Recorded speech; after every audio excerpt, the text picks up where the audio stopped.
welcome to our second 2022 Gold Nugget Triathlon Racer Information Session.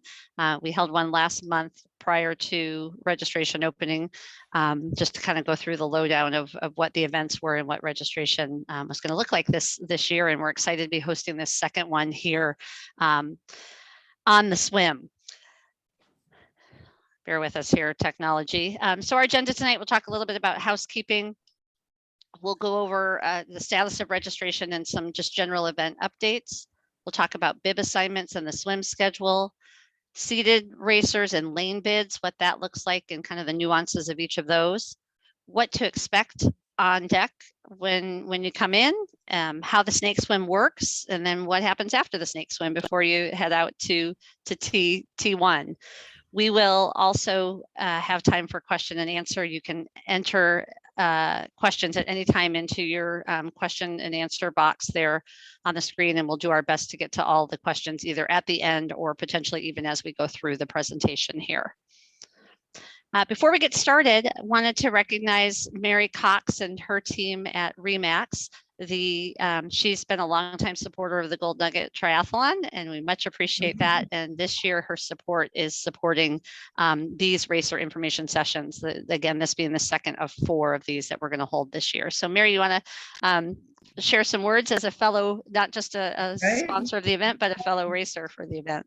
Hello, racer. So, I just want to welcome everybody to this Zoom meeting, and it's so informative. Any information I think is really great, and it's really nice that we have the opportunity to get together and do these together. So, and Kristen and Missy are awesome, and so I always appreciate them so much. So welcome. Thanks, Mary. And you actually just brought up a really good point. I neglectfully did not introduce myself or Missy, and many of you might not know who we are. You may have heard our names, but not necessarily put the faces with the names. But my name is Kristen Fulmar. I am one of the co-race directors along with Missy Roberts in the red there. And we've been race directing the Gold Nugget for, I don't even know how many years now, a long time. And just super excited to be back again in a full race, back to what we call a 2019 race, back on our traditional course and back to our full allocated numbers. So, well, Mary, again, thank you. We really appreciate it. And yeah, we couldn't do this event without the generous support of our sponsors, and we really appreciate all you do. So just a little bit of housekeeping, because this is we're doing this in webinar format, and there's more, we can tend to have larger groups on these calls. We do have everybody in listen mode only, and do have videos suppressed at this point. Again, you can use that chat button if you want to ask questions, and we'll do our best to answer those throughout the session or again at the very end. As we mentioned, there's still 2 more upcoming racer information sessions. The next one's going to be on April 20th. We're kind of crescendoing to the event week. So April 20th, we'll talk about the bike and the run, as well as transitions, both T1 and T2. And then as we get closer to the event and we start into May, we're going to have that last one be all about race week. So everything you need to know from bib pickups, bike drop off, all the things that you get in your racer packet and what all of those mean, and just make sure that you're set up for really good success race week, and then also what to expect on race weekend. We are recording these sessions and we make them available on the GNT website. You can go right to the GNT site, and on the homepage, there's some boxes. We call them our homepage announcement boxes. And there's one for these info sessions where you can both watch a recording of the past one, and then this will be posted by tomorrow, and also register for the April 20th or the May 3rd sessions. So thank you for being here, everybody. And with that, I'm going to turn it over to Missy. This is kind of, we divide up our areas of the race that we focus on, and this one, most of it falls into Missy's wheelhouse. So appreciate Missy taking the lead here. Hi, everybody. I feel bad because the last session we did seemed to all focus on me too. So I feel like too much of the screen has been me. So to start out with, just to give you sort of an update on registration, as many of you know, we typically sell out our registration or our event to 1,650 racers in about anywhere from 4 to 20 minutes. This year, first time in, I don't even know how many years, it has not sold out. That can be a good thing for some of us who are nervous about it, and it can be a bad thing for our pocketbooks. No, I'm just joking. We'll be fine. But it does lead us to the next thing, in that we still have, if you can recruit any of your friends who are just sitting on the post, just not sure if they want to do it, we still have registration open and available. We currently have 1,158, which actually, according to surveys that are taken across this country, is very good for our size race, actually for all races right now, as all of them are a little bit lower to number than they're used to being, and that many of us are just not used to even registering for an event. We haven't really done much. We might be exercising, we might be training, but we are not really participating and haven't participated much in the last 2 years. So it now takes everybody a little bit to get up to speed and start hitting that, yeah, I want to participate and take part in a race. So numbers wise, we are pretty norm when it comes to what's happening across the United States, and in fact, what is happening locally in all of our events at home as well. Virtually, our virtual numbers are looking pretty good. We sort of had a goal of 100 people. We're at about 120 right now, so we think that's great. That's in large part to you racers who have gone out and recruited your colleagues or your family members, your mom, your sister-in-law. And I encourage everybody, we encourage everybody to get out there and do that. It might be the only opportunity they have for sure this year, but maybe ever, to be able to say they did the Gold Nugget Triathlon. So we'd really like them to be able to participate and sign up for the Gold Nugget Triathlon, and even or a duathlon. Just on a sort of a sidebar, and we're going to get to this closer, but this is just sort of part of the stats section of this presentation. When it comes to lane bids, in the past, we've only sold about 85 lane bids. This year, we've opened up those lane bids to 240, and currently we've only sold 100. So if you're super, super nervous, or you know somebody who's super, super nervous about doing a snake swim, those lane bids are still open, and you still have the opportunity up until the time they sell out, or April 15th, whichever one comes first, to be able to register and pick one of those up. All right, so the first thing, distances. I had that on my screen before. So I think many of you know by now that what our event distances are, because everybody here is registered, but our swim is 400 yards. We'll go over how we come up with 400 yards in a snake swim if you don't already know here shortly. Our bike is 12 miles and our run is 3.5. That's includes the virtual triathlon distances. The duathlon is a little bit different in that they do a run, bike, run. They don't actually do a swim. And that one is 1.2 miles run, 12 miles a bike, and 3.5 mile in the run. All right, so the first thing we're going to talk about is bib assignments and our swim schedule. So on the bib assignments, how we're going to determine who goes when in the pool and what their swim starts are will be based on several components. One of them is the seated swimmers. So those will be the top swimmers that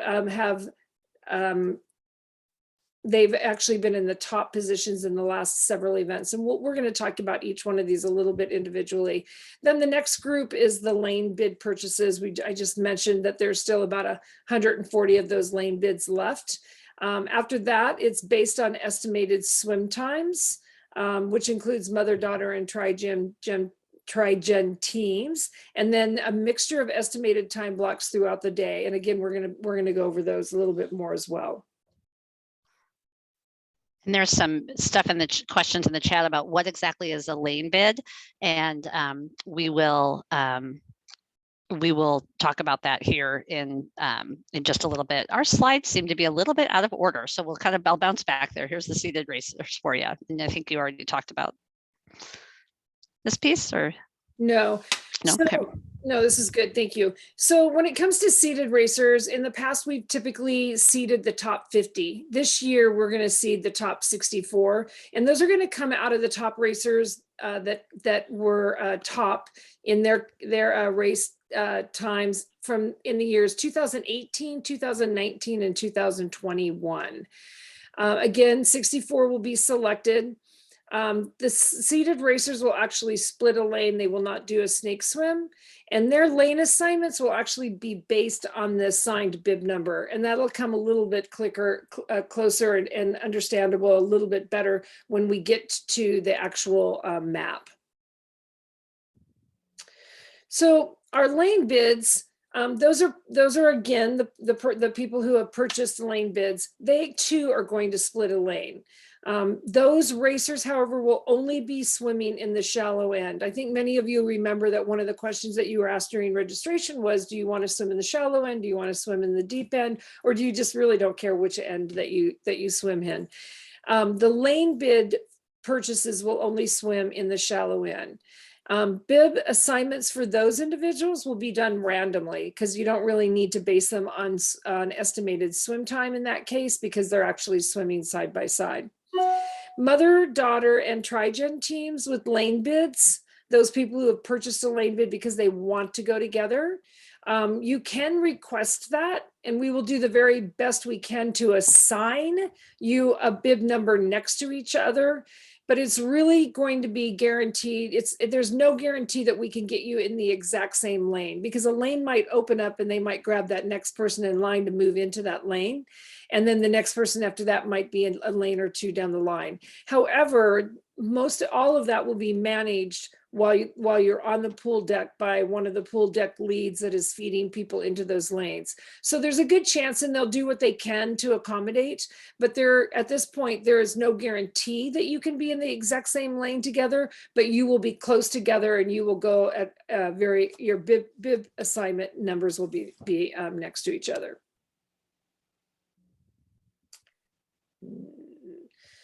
So mother, daughter, and trigen, if they don't have a lane bid and they are requesting to go together, this is funny because I took this part out. So we will assign start times based on that out of the two people or the three in a trigen case.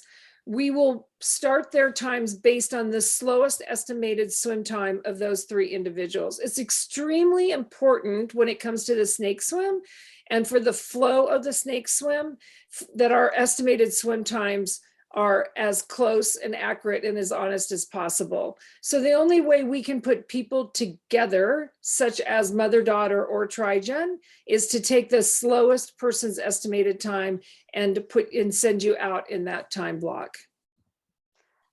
Hey, so Missy, I'm going to interrupt and to the attendees. I think what happened is I grabbed a copy and our files hadn't synced yet. So I can pull up the one that synced if you want. Yeah. Or no, don't worry. Let's just keep going. Yep. Okay. Yep. All right.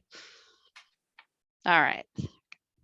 All right. So in the past, we've also had teams. Teams must have 5 or more members to be considered a team. And in the past, those teams have also been given the option to be able to swim together if they want. We will not be able to start teams together this year. There's just too many nuances involved. And if all 5 members of the team have 5 different swim times, and we try to put everybody on the slowest person's bib time, but there's a couple people in the front that swim much faster and they want to go out and they decide that they want to still be with their friends, but they want to swim as fast as they can. It's just going to upset sort of the flow of the snake swim altogether. Kristen, don't hesitate to jump in if you have anything else to say as well. Yeah, and I actually do want to just jump in real quick that I realized there was something that we didn't put in here, and we've had some questions about why did we choose to do a snake swim, and I feel and it might be just a good thing to share here that we did this last year at the modified event at Chugiak High School, and it was super, super successful. We were able to manage some distancing and some just keeping the people a little bit more spread out. It requires less people on the pool deck to help volunteer and manage, which also helps us to keep less people generally in the indoor venue. When we had to make decisions on this winter, we're working with both the information that we have about the COVID situation and kind of returning back to a full event, as well as anticipating what may or may not happen down the line. And one of the things that's really great about this is the predictability of start times. Everybody, Missy will talk a little bit about this, but we know we're going to put people in the pool in 20-second increments. So when we give folks a bib assignment and an on deck time, it's going to be much more accurate than it has been in the past, and people will be waiting on deck a lot less time, and it'll be a lot more predictable than in past years. So we can talk a little bit more about it at the end, but we also, the Gold Nugget did this years ago. It was actually my first Gold Nugget that I did was a snake swim. And when we were at Chugiak High School, however many years ago that was, a long time ago, but we can come back to that. But I just thought it would be good for us to just kind of share a little bit of why we went to this year. Hey, Kristen, do you have the swim schedule overview slide? I do. Let me just backtrack right there. Perfect. Okay. So one of the things that we wanted to sort of just give you a feel of the time of the day, now that Kristen has sort of explained why we went to the swim time and the accuracy of that. This is a very short synopsis, and we'll get into a little bit more detail as the deadline, which is April 15th of overall registration, takes place. And then we're able to really analyze the numbers. But the seated swimmers, that's those first 64 swimmers, that elite swimmers that I was talking about, they'll go out at 9 o'clock, and they will go out on, if you've been at the Bartlett pool, and we're going to show you a map here shortly, it's actually two pools in one. There's a shallow end and a deep end. And the seated swimmers, those 64, will actually go out on both sides. So there'll be 16 on each side for a total of 32. And then the next 16 or the next 32 will go right after those finish. We anticipate that the seated swimmers will take about 15 to 20 minutes. At that point, at 9:20, the lane bids, so those people who purchased the lane bids, they will start in the shallow end of the pool. And they will just continue to go by their bib number through the shallow end, splitting a lane. On the deep end, at the exact same time, the snake swim will start. And those two will go out by bib number, and they'll just go through that snake swim, which we're going to go through again here in a little bit in detail in just a few minutes. But we anticipate those two sections to take us to about 11:45. And at 11:45, we anticipate the lane bid folks in the shallow end to complete their portion of it. Now, again, that's based on if we sell all 240 bids, lane bids. If we only sold 150, obviously that 11:45 is going to go up by, I don't know, Kristen, maybe another hour and a half. Yeah, I kind of dialed it back just a little bit, but this is probably pretty realistic. It'll be a half hour, one side or the other of this 11:45. Got it. Based on kind of where we are with it. Yep. So if we do sell out those lane bids, we anticipate that about 11:45 will then open up the other end of the pool, which will be the deep, shallow end for the snake swim. And now the entire rest of the pool will be swimming in a snake swim. And one thing we didn't note here is that we anticipate, well, with 1,658 swimmers, we anticipated the last swimmer, 1,650, participants. We anticipated the last swimmer to be out at about, what was it, 2:30? 2:30, yeah. Which is about an hour and a half earlier than a past year. So people get to race earlier in the day, and again, not waiting around as long, and then being done a bit earlier, and then depending on what happens with numbers, that might come back an hour or so more. Yep. So we've got a little bit of sort of guessing at this point until registration is completely closed. And those both fall in the total number of registrants that we'll really have, or racers that we'll really have at the end of that day on April 15th, as well as how many lane bid purchases that we have on that same day. Those will both be key factors. So here's a map. Let's go over it, see if we can talk through this. And again, if you have any questions, throw them into the chat.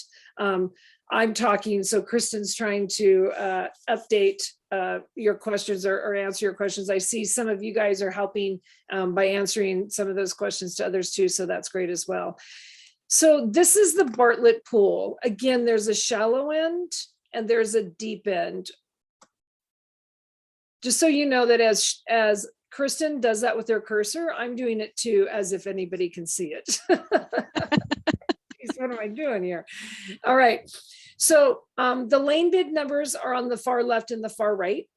So on the deep end, you can see that lanes start at the top of this one, which is the east side of the pool, is 1 down to 8. Now, for those of you who are swimmers, and for those of you who know Bartlett very, very well, you'll know that I have those numbers backwards, and you're going to go, that doesn't make sense.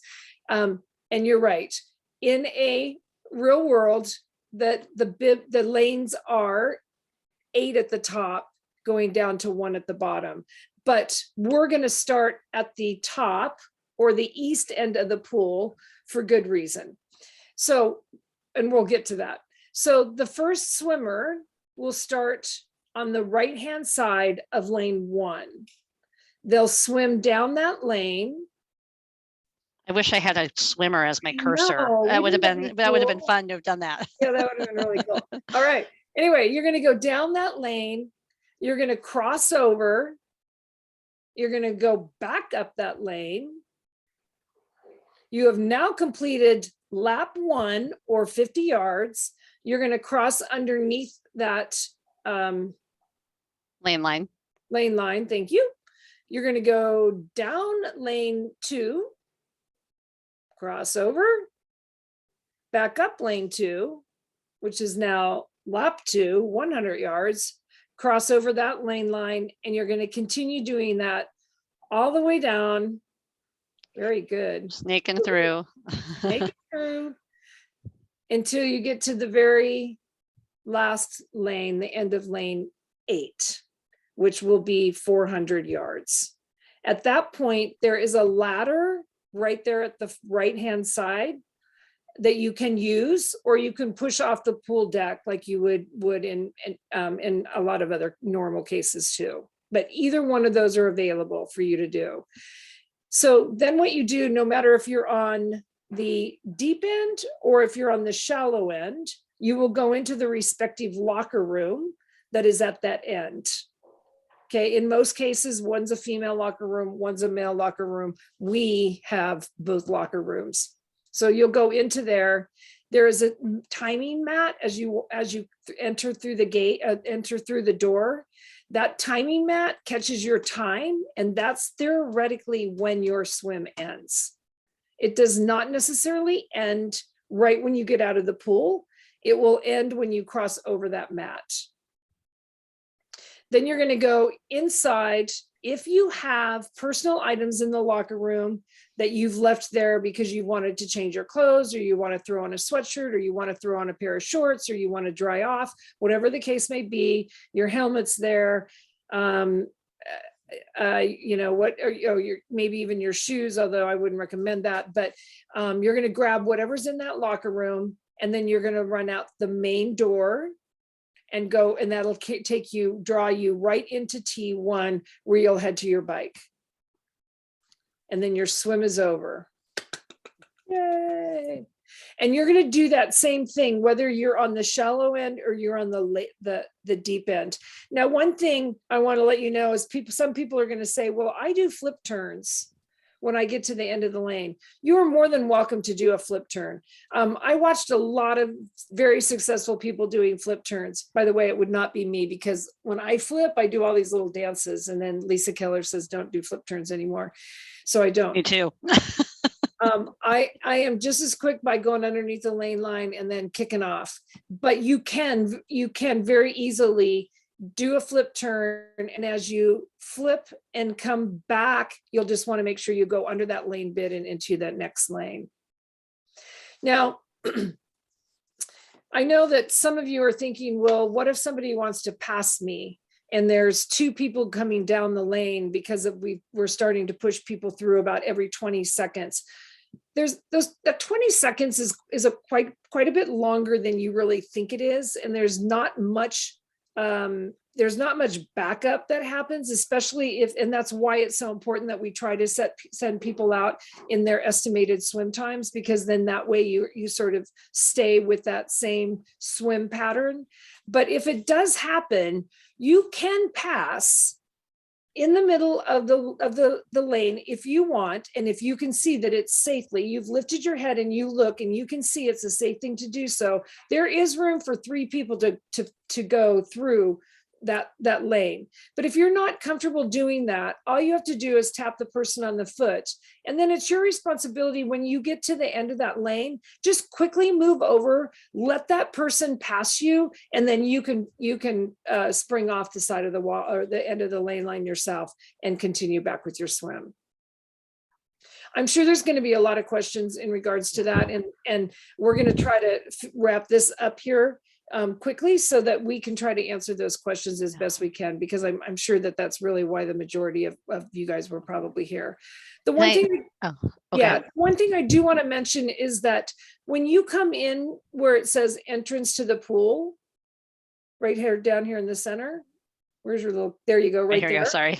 You're either going to go right to the locker room, and we'll be able to tell you. Oh, actually, you're talking about before you even come into the pool itself. Yeah, the pool. So you're in the lobby of the building, basically. You're going to choose which locker room you want to. If you really want to put stuff in your locker room because you can't put them underneath your chair there's just no reason. There are no chairs. There's no lap counters to begin with. We don't need lap counters because you're doing that swim all the way down, and once you get to the end, you're done. So there is no lap counters, which is, as Kristen mentioned earlier, one of the reasons why we elected to do it this year is because of COVID. We wanted to minimize as many people as we possibly could on the pool deck. So if you feel like that you need to put some of those things in the locker room, you need to enter the locker room from the entrance side, not the pool side. And the reason being there is that you're going to have a chip on, and they do not want you crossing over that timing mat. So you need to go in and out of that locker room from the entrance side of the pool. I mean, entrance to the actual pool, but not from the inside of the pool. Enter into the locker room. Does that make sense? And there'll be volunteers there'll be lots of volunteers who will be helping to make sure that people know which entrances to use. Yeah, exactly. Can I go back to the passing for just a second? Yeah. So one of the things I think people get really nervous about the snake swim is that passing, as Missy mentioned. But if you think about when circle swimming and you have 3 people in a lane kind of chasing each other around, and there is actually more passing that potentially happens in that scenario for a variety of reasons. One, you continuously have 3 people chasing each other in that lane, but we also aren't doing the same level of balancing swim times to have like swimmers by each other to prevent vast differences with slower and faster swimmers that would create that passing scenario. So as Missy said, that 20-second increment when you get into the pool, we've already created a good buffer there, and then there's just a natural trying to put like swimmers by each other in their start times, so to avoid that congestion. It doesn't mean that it's not going to happen. That it definitely can, but I think sometimes people think that that's a really big possibility, and it's actually less likely, or it's going to occur less frequently in a snake swim than it does in that circle swim. Exactly. Yeah. A couple people in the chat, and I think somebody answered it, but I'll go ahead and answer it again, wanted to know what a lane bid was. And I think we sometimes just assume everybody knows. And so I do apologize. So a lane bid is those folks who purchase it's, you buy it for the advantage of being able to split a lane. So there'll only be 2 people in a lane, and you won't be doing a circle swim, and you won't be doing a snake swim. You'll be swimming on one side of a lane only, up and down, back and forth. And it does cost $100 to purchase one of those lane bids, and all of those swimmers will swim in the shallow end.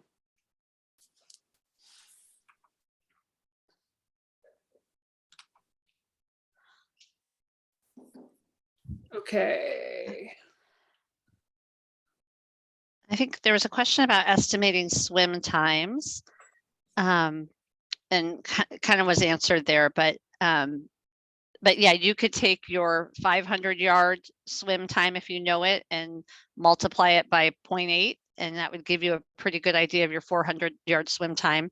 You don't have to enter that estimated swim time until April 15th. So if you haven't done it or you want to update it, you have until April 15th to do that. And you can, we've heard of lots of folks getting in the pool and taking their new estimated swim time, what they think that's going to be.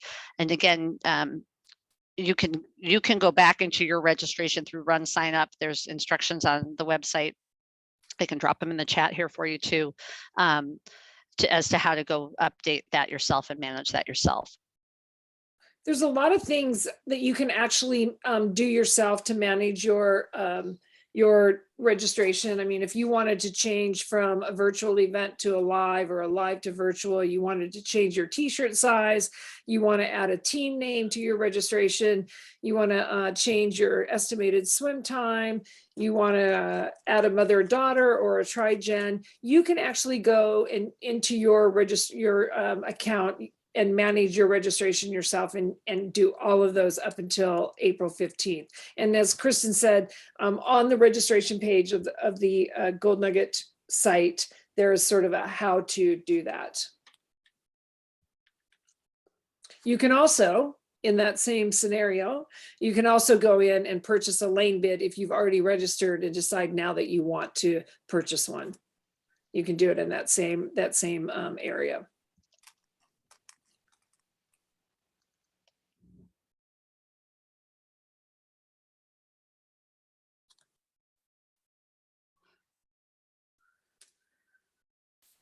Do we have more on there? Let's see here. Not much, just the going out to T1 from the pool. So this part's pretty easy. Once you exit, and I think we mentioned this a little bit, but once you exit your lane or your swim on the west end of the pool, that's the end that's closest to the bleachers in the locker room.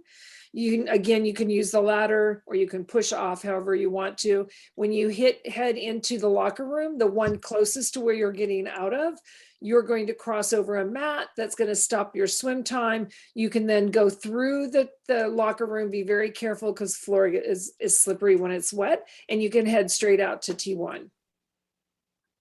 So I'm thinking, Missy, how about if we've got about 40 people on the phone here, on the line here, and we can allow folks to unmute here. And if you want to raise your hand and ask a question, you can do that. If folks are more comfortable than that, we've got about 10 minutes left here. If we could do that. So I'm going to allow folks to unmute themselves here if you'd like, and you can. So you can feel free to ask any questions. So Fran just asked a really good questions. Do swimmers need to touch the wall? And yes, you do actually need to touch the wall, just like in any swim meet. And you have to be able to touch a wall on each end in order to sort of justify that you've actually swam the entire length of that lane. Good question about warming up here. I'm going to go back to the map here yeah. Do you want to talk about it? You want me to talk about it? Oh, go ahead. Yeah. So as Missy noted, this is basically 2 pools. This is a large 50-meter pool that has a bulkhead in it that then divides it into these 2 25-yard pools. And so there's 2 bulkheads, one like this, and one here. Actually, you know what? We didn't put the other one in here. I forget there's two. There's one on each side. I'm totally forgetting that, Missy. So there's a walkway on either side of this little kind of mini pool in between. And racers are welcome to get in this pool in between and warm up. So it's a little shorter. It's only 8 lanes wide or long, but it's a great way to get in and warm up, and it's just kind of a little bit of a free for all. And so you have a chance to get yourself wet and loosened up before you swim or start your swim. So then you can warm up and then get out and line up over here. So someone said you mentioned you would not recommend keeping shoes in the locker room. When I said shoes, I'm visualizing bike shoes, and I find that bike shoes are really hard to walk on. And so I think that's why, but not everybody's using bike shoes. Some people are going to use tennis shoes or flat shoes without clips on them. So you can, if that's what you want to do. We find that the majority of the people they just run out to their bike area, their gear at T1. They usually have a bucket or something that they sit down on, and they dry their feet off, and they put their shoes on there so that they can then just get right on your bike. You can certainly put your shoes in your locker room if you want. That's not an issue. It's most people have a tendency just to go out to their bike in their bare feet.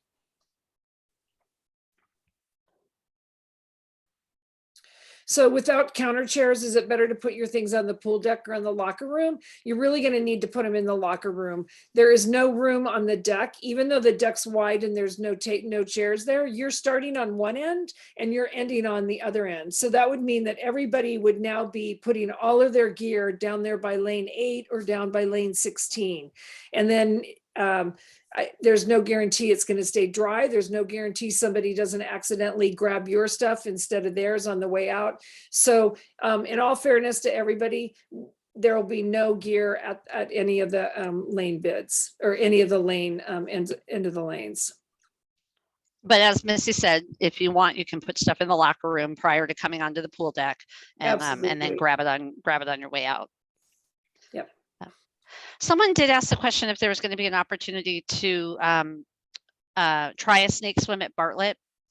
We actually discussed this, and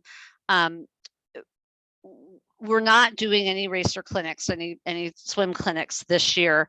It just really wasn't feasible with just kind of some of the organization things and that end of it. But encourage anybody to go. I mean, I know it's a little hard depending on how busy a pool is, but even go with 3 or 4 friends and grab 2 lanes of one of the local pools and swim. And you can just even try it in 2 lanes and just kind of get a feel for what it's like to pass underneath a lane marker, and what that looks like transitioning from one lane to the next. It's really essentially circle swimming, with the exception of going under that lane every other length that you're doing.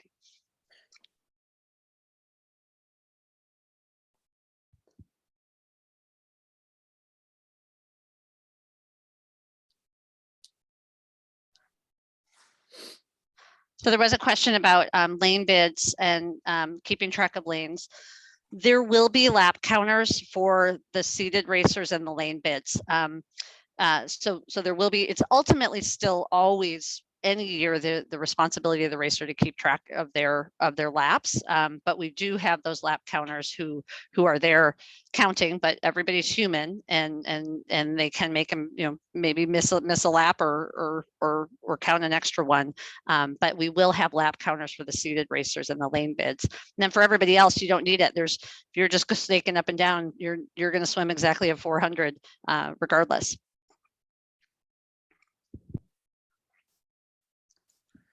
So in regards to transitioning from the swim to the bike and being concerned about cold, I get it.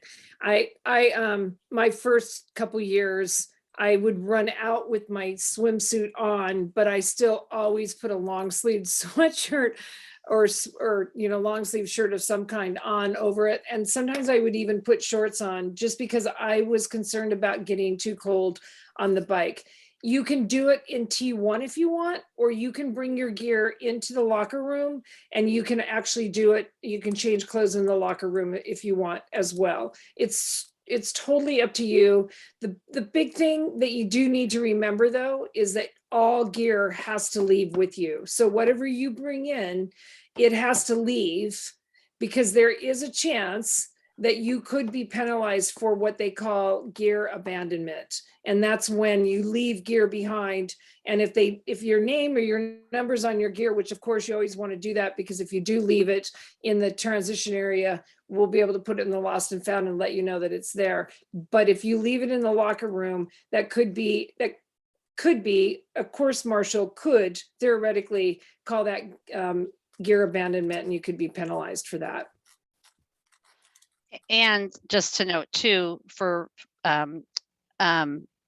once we're done in the Bartlett pool, in the pool area, that whole pool area gets locked up. So if you were racing later in the day and you left something in there, there's a strong likelihood that that pool area is locked up when you come back, when we're all done at 2:30, when everybody's out of the pool.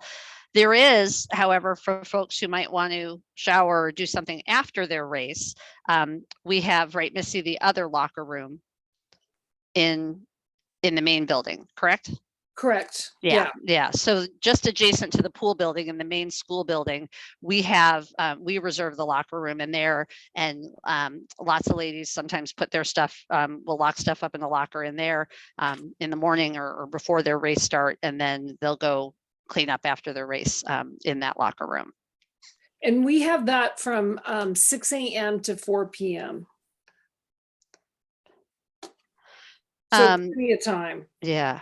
But at 4 p.m. it will be closed. So if you're having too much fun at the finish line and you don't make it back in time, it'll end up behind closed doors. We do try to go in and clean it out as best we can, but if we get really busy towards that end, it's a little bit harder to do. So lots of good questions here. So one, I'll take the first one about leaving gear in T1. Absolutely. You will have an assigned space in T1. So it'll be your space marked with your number, and where you will come the day before and set up your bike and transition area, and you can leave things in there. Pretty much everybody does leave things in there. You leave your, people will leave their swim gear, you'll put on your bike shoes, and then go on. You'll also have the opportunity to send a gear bag to T2. So if you want to change something between your bike and your run, your gear bag will be waiting for you when you come to T2. And then there's also an opportunity to send a gear bag to the finish line. So if you want anything different when you get to the finish line, you can also get your a gear bag there. But T1 is your space, yours to do with it, generally speaking, with it what you want.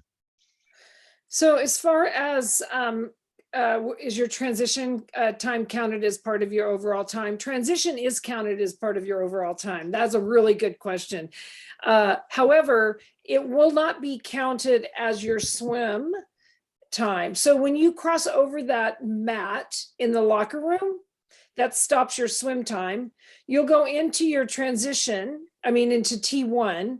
And when you get on your bike, as you're going out of T1, your time starts again. So that lapse between the two becomes your T1 time. And the same thing happens with T2. And if you're like me, I like to have tea parties, so I have really long transition times. And then my good friends like Missy make fun of me, which is not make fun of me, but they just remind me that, it's not a tea party. It's not a tea party, but I like to have a tea party and be relaxed. So, so everybody goes about their transitions differently, and how quickly they try to get between the swim and the bike, or the bike and the run, and you'll see everything on race day.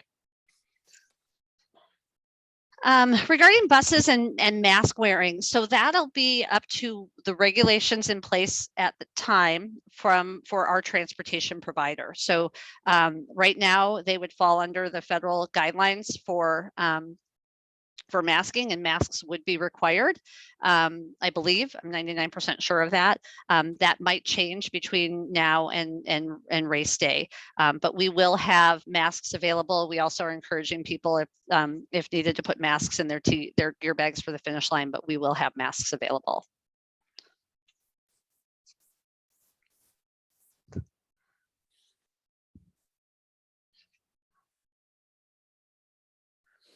Did we get everything? I think we did.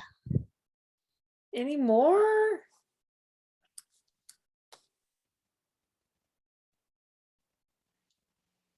I feel like there should be a lot more questions. I know. And I did let everybody unmute. So and I don't know if it worked.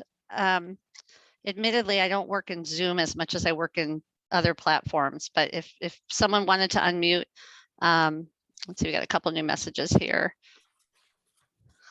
Anywhere in Anchorage to buy a lap swimsuit, swim cap, or online. Yeah, you can get, I'm trying to think of, well, Chain Reaction sells swim gear. They've got goggles and swim caps, and I'm not sure about bathing suits on that end of it. Gosh, where else? I know, I was thinking, yeah, there's a lot of places, and then yeah. everything, I thought it was like they're Yeah. all closed. Yeah. Yeah, and this might not help you for training, but you will get a swim cap in your swag bag for race day. But I understand you might want one prior to that for training. Man, that's a good question.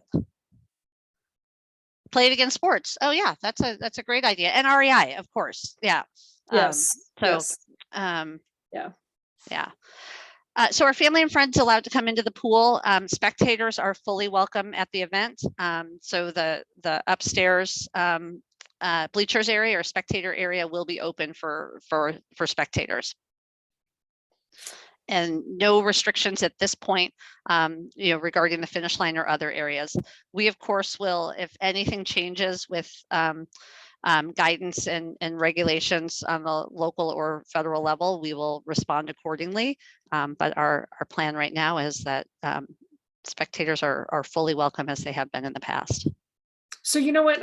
Hi, Lindsay. Lindsay just asked another really good question too. She said, I assume you'll let us know what side we're going to swim on so we put our things in the correct locker room. And that's a great question. So during the registration process, you were given the opportunity to choose one or the other, or just say, I don't care. We are going to do the best we can to accommodate that.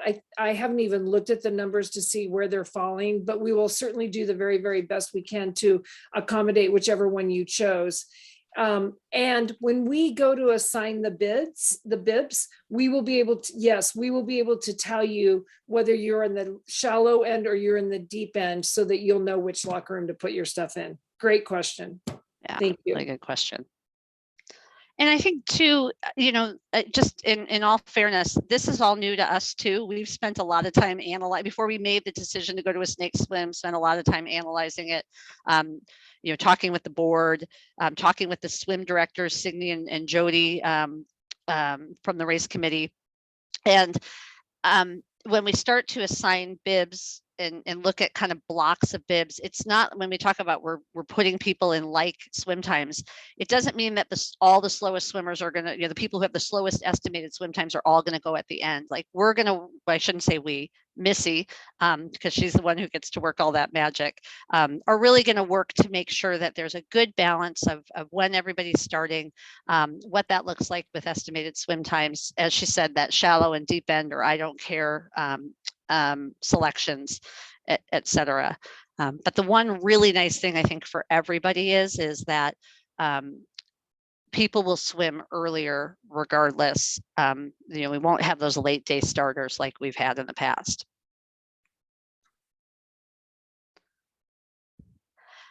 So the practice bike rides before the GNT, typically the Alaska Tri Club has led those, and we haven't heard word of that, but we'll reach out to them and see if they have any plans for that. When is the final date to have our swim times updated? April 15th. Everything, the registration system will be shut down at that point. So you will not even be able to go in and manage your registration. So if you want to make any changes to your swim time, you need to do it by then. Is Bike for Women still open, or did it sell out? I don't know the answer to that. Because that's another opportunity to, I know that they go out, well, and I guess you don't even have to really sign up for Bike for Women necessarily in the event that it is sold out, but there are a lot of folks that will go out a couple Saturdays prior and they meet in the parking lot You might even throw it out on Facebook, but I think that people like to have people to ride with when they go out and just sort of do practice rides. Yeah, and if you're not following the Bike for Women and the Alaska Tri Club on Facebook, highly recommend it because they'll keep folks up to date there. And again, we'll reach out to the Tri Club and see if they have anything planned. So we're a little bit over our allotted time here. So just as we wrap up, couple things here. So one, we've got 2 more sessions. You can pre-register for those on the Gold Nugget website, or we will also put note of those in our weekly e-blasts or e-newsletters that go out. Next one's on April 20th on bike, run, and transitions, followed by the last one on May 3rd, where we'll talk about race week. As always, we recommend if you have questions, visit the Spirit of GNT group on Facebook. If you've not joined that group, it's a great place to get questions answered, whether from fellow racers who have experience and have answers. Missy and I chime in sometimes, and then Leah Keller from the Gold Nugget Board of Directors does a great job getting answers to people's questions as well. So highly recommend joining that Facebook group if you have not done so already. And if you're not on Facebook, you can send questions to info@goldnuggettriathlon.com, and we'll do the very best we can to reply in a timely manner. Yeah. And oftentimes, if you ask a question, we might realize that other people need to know it, and we might throw it out on Facebook for you. We won't call you out, but we might throw it out there as well. Or it might be something that we're missing from the website, and we'll go back in and add it. So it's a help to us as well. Yeah. And you'll start to see kind of every week e-newsletters starting in maybe next week, if not the following week. They will start to have very detailed information about different parts of the race. So each week we kind of try to hit on things that people are asking questions about: gear, transitions, gear drop, mandatory bike drop, spectators, parking, all that stuff. So we try to cover those all in the lead up to event day. And then a couple weeks prior to the event, we'll have a digital race booklet available as well that will have great information in there too. Facebook page is called the Spirit of GNT. And if you're getting our e-newsletters, it's linked there and then also linked from the website. So you can link to that and then join that group. And then we mentioned the Alaska Triathlon Club is a great one to follow. So Mary, thank you again for your generous support of the event. You will see Mary out there on race weekend too, and hopefully at our next 2 info sessions. But she's a fellow racer, just like all of you on the call today. Happy training. We hope everybody's starting to enjoy the longer days and the warmer days. And before you know it, we're going to be on the pavement on our bikes, and it's going to be really exciting. Thanks, everybody.